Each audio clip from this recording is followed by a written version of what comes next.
वैसे आपको तो पता ही होगा, अभी फाइनेंस बिल आया है। नए फाइनेंस बिल के हिसाब से गवर्नमेंट ने डेट म्यूचुअल फंड के ऊपर मार्जिनल टैक्स स्लैब के हिसाब से टैक्सेशन लगाया है। सिर्फ डेट म्यूचुअल फंड नहीं, ये आपके गोल्ड ETF और इंटरनेशनल फंड्स पे भी लागू होंगे। नमस्कार, thank you for watching this video. आपको अगर ये वीडियो अच्छी लगे तो आप ज़रूर इसको लाइक और सब्सक्राइब करना। आइए जानते हैं कि इसमें हमारे इन्वेस्टर्स के लिए क्या है। तो मैं सबके पहले ये बता दूं कि हाँ, ऐसा हुआ है। अभी डेट म्यूचुअल फंड में अभी तक हमको इंडेक्सेशन का बेनिफिट मिलता था। इसका मतलब ये है कि 2 साल 3 साल के ऊपर जो फंड्स थे उसके ऊपर हम लोग अगर इन्वेस्ट करते थे, जो इन्फ्लेशन होता था वो इन्फ्लेशन को इंडेक्स किया जाता था। मतलब अगर हम लोग 10% इंटरेस्ट कमा रहे हैं और इन्फ्लेशन 6% चल रहा है, तो गवर्नमेंट उसको एडजस्ट करके और उसके ऊपर 20% टैक्स लगाया जाता था।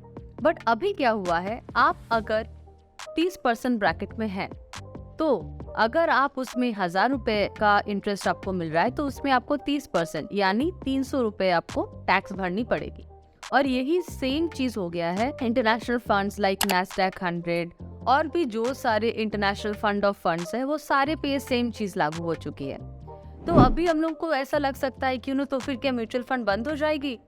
तो आपको जरा हम लोग ये बता दें, जब कोई ऐसे डिसीजंस आते हैं तो लोगों को ऐसा लगता है कि कि ये प्रोडक्ट खराब हो जाएगा या फिर इसमें इन्वेस्टर्स को तकलीफ हो जाएगा, लेकिन ऐसा कुछ होता नहीं है। ओवर द लॉन्ग टर्म क्या होता है कि इसमें इन्वेस्टर्स के हित में जारी किए गए जो नियम है उसके चलते इन्वेस्टर्स को ज्यादा फायदा होता है और इन्वेस्टर उसमें अच्छे से इन्वेस्ट कर सकते हैं। यही चीज हुई थी करीबन 10-15 साल पहले यूलिप के साथ, जब एजेंट्स की कमीशन कम कर दी गई थी।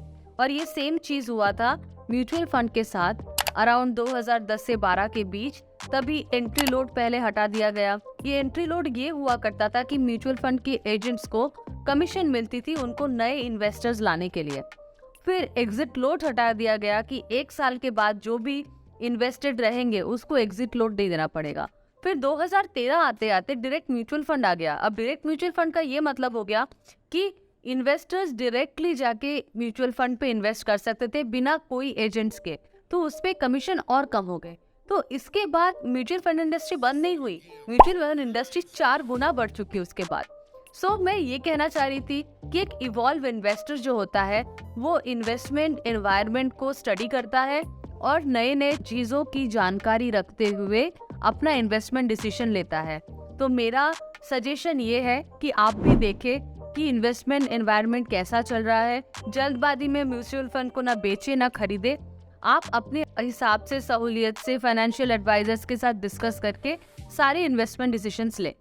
Thank you for watching and look forward to see you in the next video. Thank you, bye bye, take care.